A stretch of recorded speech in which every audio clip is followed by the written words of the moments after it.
Chittoor cooperative town bank పాలకవర్గం committee ప్రమాణ స్వీకారం అట్టహాసంగా జరిగింది. జిల్లా పరిషత్ సమావేశ మందిరంలో జరిగిన టౌన్ బ్యాంక్ పాలకవర్గం ప్రమాణ స్వీకారోత్సవం కార్యక్రమంలో చిత్తూరు ఎమ్మెల్యే గురజాల జగన్మోహన్ ముఖ్య అతిథిగా పాల్గొన్నారు. ఈ సందర్భంగా Chittoor cooperative town bank committee chairman గా కాండ్రా రమేష్ నాయుడు, డైరెక్టర్లుగా సురేష్, నరసింహులు, అన్సర్, ఎమ్మెల్యే గురజాల జగన్మోహన్ సమక్షంలో ప్రమాణ స్వీకారం చేశారు. ఈ కార్యక్రమంలో ఎమ్మెల్యే మాట్లాడుతూ పార్టీ కోసం నిజాయితీగా కష్టపడే వారిని ముఖ్యమంత్రి నారా చంద్రబాబు నాయుడు తప్పకుండా గుర్తించి తగిన బాధ్యతలు అప్పగిస్తారని తెలిపారు. రాష్ట్రంలో కూటమి ప్రభుత్వం ఉన్నందున పదవుల విషయంలోనూ కూటమి పార్టీల అభిప్రాయాలు తీసుకుని కేటాయించడం జరుగుతుందని వివరించారు. 100 ఏళ్ల పైబడి చరిత్ర కలిగిన చిత్తూరు టౌన్ బ్యాంక్ ద్వారా ప్రజలకు ఉత్తమమైన సేవలు అందించాలని తెలిపారు. చైర్మన్ గా బాధ్యతలు చేపట్టిన కాండ్రా రమేష్ నాయుడు మాట్లాడుతూ నీతి నిజాయితీతో చిత్తూరు కోఆపరేటివ్ టౌన్ బ్యాంకును అభివృద్ధి పదంలో నడిపిస్తామని, ప్రజలకు ఉత్తమ సేవలు అందించడంతో పాటు ఉద్యోగుల సమస్యలు పరిష్కరిస్తామని తెలిపారు. అంతకుముందు ఎమ్మెల్యే, టౌన్ బ్యాంక్ కమిటీ సభ్యులు, భారీ ఎత్తున నాయకులు, కార్యకర్తలు కలిసి పీసీఆర్ కూడలిలోని ఎన్టీఆర్ విగ్రహానికి పూలమాలలు వేసి జిల్లా పరిషత్ సమావేశ మందిరం వరకు ర్యాలీ నిర్వహించారు. ఈ సమావేశంలో mayor Amuda, deputy mayor Rajesh Kumar Reddy, మాజీ MLC BN Narasimhulu, Mudaliar corporation chairman Thyagarajulu, Tedepa నాయకులు చంద్రప్రకాష్, వెంకటేష్ యాదవ్, జయచంద్ర నాయుడు, మోహన్ రాజ్ తదితరులు పాల్గొన్నారు. మా పైన చిత్తూరు శాసనసభ్యుల వారు తెలుగుదేశం పార్టీకి నేను కష్టపడి పనిచేసినందుకు కార్యకర్తగాను గుర్తించి 30 ఏళ్లుగా నేను తెలుగుదేశం పార్టీలో అంకిత భావంతో పనిచేస్తున్నందుకు చిత్తూరు శాసనసభ్యులు గారు ఆశీస్సులతో నాకు ఈరోజు చిత్తూరు కోఆపరేటివ్ టౌన్ బ్యాంక్ చైర్మన్గా నియమించినందుకు వారికి ప్రత్యేక కృతజ్ఞతలు తెలియజేస్తూ, వారు నా పైన పెట్టిన నమ్మకాన్ని వమ్ము చేయకుండా బ్యాంకు పురోభివృద్ధికి కృషి చేస్తానని, శక్తి వంచన లేకుండా కృషి చేస్తానని, నేను నీతి నిజాయితీతో పనిచేస్తాను, రూపాయి కూడా అవినీతి పాల్పడకుండా బ్యాంక్ అభివృద్ధికి పాటుపడతానని ఎమ్మెల్యే గారికి ఈ సభాముఖంగా దైవ సాక్షిగా ప్రమాణం చేసి హామీ ఇస్తున్నాను. వారు నా పైన పెట్టిన నమ్మకాన్ని వమ్ము చేయను. అదేవిధంగా బ్యాంక్ సిబ్బందికి కూడా వాళ్ళ సమస్యలు ఏమున్నా కూడా కానీ బ్యాంకులో చాలా ఇబ్బంది పడినారు. బ్యాంకులో పనిచేస్తున్న సిబ్బందికి చాలా ఇబ్బందులు, సమస్యలు ఉన్నాయి కొన్ని. అవి నేను 2014 నుంచి 2019 వరకు పనిచేసినప్పుడు కూడా నేను గుర్తించాను. వాటిని కూడా బ్యాంకు సిబ్బందికి ఏ విధంగా వాళ్ళకి న్యాయం చేయాలో చిత్తూరు శాసనసభ్యుల వారి గారితో సంప్రదించి వారి నిర్ణయాన్ని రాష్ట్ర ప్రభుత్వం చంద్రబాబు నాయుడు గారి దృష్టికి తీసుకెళ్లి వాళ్ళకి కావాల్సిన న్యాయం కూడా చేస్తారని కూడా సభకు హామీ ఇస్తూ, నేను మాత్రము ఎట్టి పరిస్థితుల్లోనూ నా పైన ఉంచిన తెలుగుదేశం పార్టీ వారు నాకు ఇచ్చిన పదవిని తెలుగుదేశం పార్టీకి కానీ, నాకు వ్యక్తిగతంగా కానీ, చిత్తూరు నియోజకవర్గ ప్రజలకు కానీ, బ్యాంకు పాలకవర్గ బ్యాంకు షేర్ హోల్డర్లకు కానీ ఎలాంటి ఒక్క రూపాయి కూడా అవినీతి పాల్పడకుండా పైసాను కాపాడుతానని దైవ సాక్షిగా ప్రమాణం చేస్తూ ఎమ్మెల్యే గారికి నేను హామీ ఇస్తున్నాను. ఎమ్మెల్యే గారికి నేను ఎట్టికి రుణపడి ఉంటాను.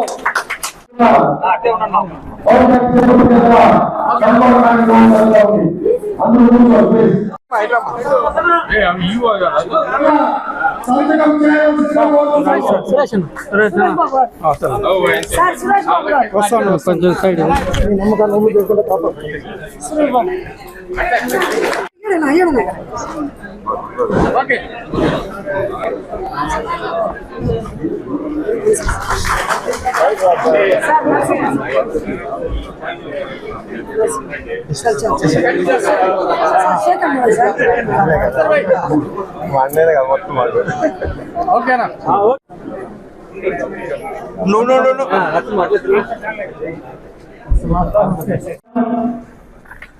ఈరోజు ఇప్పటిదాకా అందరూ ఇక్కడ స్టేజ్ పైన ఉన్న వారందరూ మాట్లాడుతూ తెలుగుదేశం పార్టీ ఎవరైతే గడిచిన 42 సంవత్సరాల్లో పార్టీకి నీతి నిజాయితీతో పనిచేస్తున్నారో వారికి పార్టీ మన ముఖ్యమంత్రి శ్రీ నారా చంద్రబాబు నాయుడు గారు గుర్తించి ఏ నియోజకవర్గ ఎమ్మెల్యే ఎవరికైతే లెటర్స్ ఇస్తా ఉన్నారో గతంలో పదవులు దక్కేది, అంటే ఎమ్మెల్యేకి నచ్చిన వారు కావచ్చు, లేదా ఎమ్మెల్యేకి చుట్టరికం కావచ్చు, లేదా ఏదో ఒక రకమైన పద్ధతిలో పదవులు దక్కేది. కానీ 2024లో ఒక కూటమి ప్రభుత్వంగా ఏర్పడి శ్రీ కొనదల పవన్ కళ్యాణ్ గారు అలాగే బీజేపీ ప్రభుత్వం రాష్ట్ర ఇప్పుడైతే మాధవ్ గారు, అప్పట్లో మన అన్న ఎన్టీ రామారావు గారి కూతురు మన పురంధేశ్వరి గారు రాష్ట్ర అధ్యక్షురాలుగా ఉండే సమయంలో ఆ ముగ్గురు కూర్చొని ఒక నిర్ణయానికి వచ్చారు. మూడు పార్టీలు కలిపి ఎన్నికల్లో ఘన విజయం సాధించినాం కాబట్టి ఏదైనా పదవి ఇవ్వాల్సి వస్తే 3 పార్టీలకు సంబంధించిన నేతలు మాట్లాడి ఇక్కడ నుండి ఏవైతే ప్రపోజల్స్ గతంలో ఎన్నికల్లో కష్టపడిన వ్యక్తులు పార్టీ పట్ల చిత్తశుద్ధితో గడిచిన 42 సంవత్సరాలుగా పార్టీలో ఉండే వారిని గుర్తించి కొద్ది ఆలస్యం అయింది. ఎందుకంటే ఈ ప్రాసెస్ అంతా లెంతీగా 3 పార్టీల నుండి బ్యాలెన్స్ చేసుకొని పదవులు ఇవ్వడానికి 15 నెలలు పట్టింది. కాబట్టి ఏ కార్యకర్త ఏ నాయకుడు కూడా బాధపడాల్సిన అవసరం లేదు. అప్పుడే మన కవిత గారు చెప్పినట్టు మన అట్లూరి శ్రీనివాస్ గారు ఇక్కడే ఉన్నారు. పైన ఎవరైతే అగ్రనాయకులు కలిసిమెలిసి ఆంధ్ర రాష్ట్రాన్ని భారతదేశంలో ఒక ఉన్నత స్థానంలో ఉంచవలసిందిగా ప్రజలు మంచి మ్యాండేట్ ఇచ్చారు. కాబట్టి ప్రభుత్వం ఎంత కష్టపడుతుంది, మన ముఖ్యమంత్రి గారు ఆర్నిసలో ఎక్కడ కృష్ణమ్మ ఎక్కడ కుప్పం తలుచుకుంటేనే ఇదంతా ఒక ప్రపంచంలోనే ఒక అద్భుతాలు. అంటే మొన్న మన ముఖ్యమంత్రి గారు ప్రారంభించారు సృజల స్రవంతి నీరు, కుప్పంలో ఆఖరి చెరువుకి దాకా నీళ్లు తేవడం అంటే అంత ఆషామాషి కాదు. మన ప్రభుత్వం వచ్చింది అంటేనే అభివృద్ధి కోసమే ప్రజలు తెలుగుదేశానికి ఓటేస్తారనే విధంగా శ్రీ నారా చంద్రబాబు నాయుడు గారు అహర్నిశలు కృషి చేస్తున్నారు.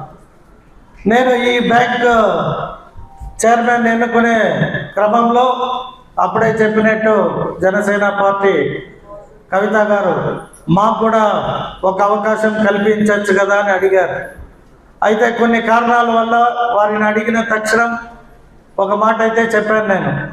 నేను కొత్తగా వచ్చే రాజకీయాల్లోకి పార్టీ పట్ల చాలామంది అనేక రకాలుగా వైఎస్ఆర్ పార్టీ మూలంగా దెబ్బతిన్నారు. ఆర్థికంగా కావచ్చు, రాజకీయ పరంగా కావచ్చు, వారందరికీ నేను అవకాశం కల్పించాలి అని రిక్వెస్ట్ చేస్తే నిన్న కావచ్చు ఇవాళ కావచ్చు మెంబర్షిప్తోనే సర్దుబాటు చేసుకున్నారంటే పైన నారా చంద్రబాబు నాయుడు గారు, పవన్ కళ్యాణ్ గారు, బీజేపీ నాయకులు ఎలాగైతే కలిసిమెలిసి వెళ్తున్నారో అలాగా చిత్తూరులో కూడా 2 పార్టీలు మనతో కలిసిమెలిసి వస్తున్నారు. కాబట్టి మనకి ఎక్కడా కూడా గొడవలు లేకుండా మొత్తం 3 పార్టీ నాయకులు, కార్యకర్తలు, ప్రజలు కూడా సంతోషంగా ఉన్నారు.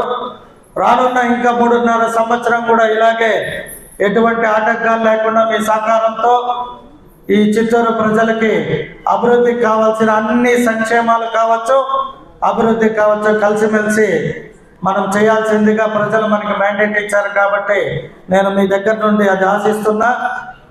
ఇప్పుడే మా పార్టీకి సంబంధించిన ఈ కోఆపరేటివ్ టౌన్ బ్యాంక్లో ఒక బాబురెడ్డి అనే వ్యక్తికి ఇచ్చాము. ఆయన కొన్ని అనివార్య కారణాల వల్ల ఆ పదవిని తీసుకోలే. ఇప్పుడు జనసేనకు ఒకటి ఇచ్చాం కాబట్టి బీజేపీ వారికి కూడా ఒకటి ఇస్తాను. దాంట్లో ఎవరికి అభ్యంతరం లేకపోతే శ్రీనివాసుని ఎన్నుకుంటాం. ఎందుకంటే చురుగ్గా ఉంటాడు అన్ని కార్యక్రమాల్లో. నాలెడ్జ్ ఉన్న వాళ్ళు బ్యాంకుకు ఉంటే ఆ బ్యాంక్ సెక్టర్, బ్యాంక్ రంగం కూడా అభివృద్ధి చెందుతుంది. నేను వచ్చిన తక్షణం ఈ Chittoor cooperative town bank limited ఎప్పుడు రిజిస్టర్ అయిందని చూసా. 22/4/1907 అంటే 22 అంటే 4. సంస్థ ఆపరేషన్స్ కూడా 31న ఇది ఉమ్మడి రాష్ట్రంలో 59వ రిజిస్టర్ కాబడింది. అంటే 31/8/1907 అంటే 2 కూడా 4వ సంఖ్య వచ్చింది. సో నాకు కొంచెం న్యూమరాలజీ పైన, ఆస్ట్రాలజీ పైన కొంచెం పట్టుంది. ఈ టౌన్ బ్యాంక్ అన్ని నష్టాల్లో ఉన్నాయి. ఆల్ కోఆపరేటివ్స్, షుగర్ కోఆపరేటివ్స్ చూస్తే నష్టం వచ్చి మూసేశారు. ఇంకా చాలా కోఆపరేటివ్స్ అన్నీ కూడా మూతపడ్డాయి. ఆంధ్ర రాష్ట్రంలోనే కాదు, దేశంలోనే. కానీ మన చిత్తూరు కోఆపరేటివ్ టౌన్ బ్యాంక్ లాభాల్లో ఉంది అంటే అది ప్రారంభించిన దినము, అది స్టార్ట్ అయిన 2 కూడా అంటే ప్రారంభోత్సవం వచ్చి 22, ఈ సొసైటీగా యాక్ట్ కింద 31న అంటే 31 అంటే 4, 22 అంటే 4. 4 సంఖ్య రాహు. రాహు దేనికి సూచిక అంటే ఫైనాన్స్కి. సో ఈ చిత్తూరు కోఆపరేటివ్ బ్యాంక్ ఎంత బాగుంది అంటే ఆ స్థాపించిన దినము, ఆ స్థాపించిన వ్యక్తులు, వారిని కూడా ఒకసారి ఈ సందర్భంగా తలుచుకుంటూ మంచి చేతులతో మంచిగా ప్రారంభించిన బ్యాంకుని నా ఉద్దేశంలో కాండ్ర రమేష్ నాయుడు గారు ఇంకా చక్కగా దీన్ని ముందుకు తీసుకెళ్ళి ఇంకా మన వాళ్ళందరూ చాలామంది బెంగళూరులో పోయి బాగా ఎదిగి కోట్ల ఎగ్జాంపుల్ ఇక్కడే మన చంద్రప్రకాష్ అన్న ఉన్నాడు. నిన్న చెప్తున్నాడు 1997లో ఏఎంసీ చైర్మన్గా ఉన్నప్పుడు రైతులు ఎక్కువ ఉన్నారంట. అంటే అప్పుడు ఈయన కూడా రైతే, మా అన్న దొరబాబు అన్న అయితే 50 ఎకరాల రైతు. అంటే రైతులుగా మనమందరూ కూడా ఇక్కడ ఉన్న వాళ్ళు చాలామంది రైతు కుటుంబాలే. మరి నేనైతే చిన్న రైతు కుటుంబం, మాకు 6 ఎకరాల భూమి ఉండేది. కాబట్టి ఈ రైతులంతా కూడా ఊరు కాని ఊరు పోయి ఈరోజు ఒక మంచి స్థానానికి వచ్చినాము అంటే అది మన తల్లిదండ్రులు చేసుకున్న పుణ్యం. భగవంతుడు చిత్తూరులో పుట్టించాడు. ఎందుకంటే ఇటు బెంగళూరు, చెన్నై పోయిన ఏ ఒక్కడు కూడా చెడిపోలే.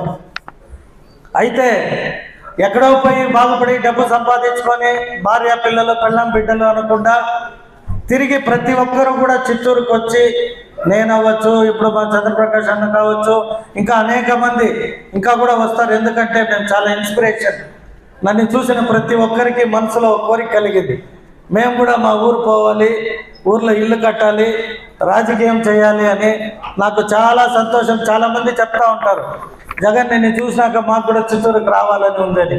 నేను మీ అందరి తరపున బెంగళూరు కావచ్చు, చెన్నై కావచ్చు, అమెరికా కావచ్చు, హైదరాబాద్లో ఉండే వాళ్ళు కావచ్చు, వ్యాపారస్తులు కావచ్చు, లేదా ఇండస్ట్రియలిస్ట్ కావచ్చు, సాఫ్ట్వేర్ రంగంలో ఉండేవారు కావచ్చు, మీరందరూ వచ్చి మన చిత్తూరు పట్టణంలో అనేక అవకాశాలు ఉంటాయి. 2 నేషనల్ హైవేలు వచ్చినాయి, ఓల్డ్ హైవేస్ ఉంటాయి, ట్రైన్ ఉండదు. ఇప్పుడు రానున్న రోజుల్లో బుల్లెట్ ట్రైన్ రాబోతుంది. కుప్పంలో ఎయిర్పోర్ట్ ఉంది, తిరుపతిలో ఎయిర్పోర్ట్ ఉంది, కడపలో ఎయిర్పోర్ట్ ఉంది, అనంతపూర్లో ఎయిర్పోర్ట్ ఉంది, ఇక్కడే పక్కలో ఉన్న వేలూరులో కూడా ఎయిర్పోర్ట్ రెడీ అవుతా ఉంది. మన చుట్టూ ఎయిర్పోర్ట్లు, హైవేలు, రోడ్స్ కనెక్టింగ్ బాగుంది.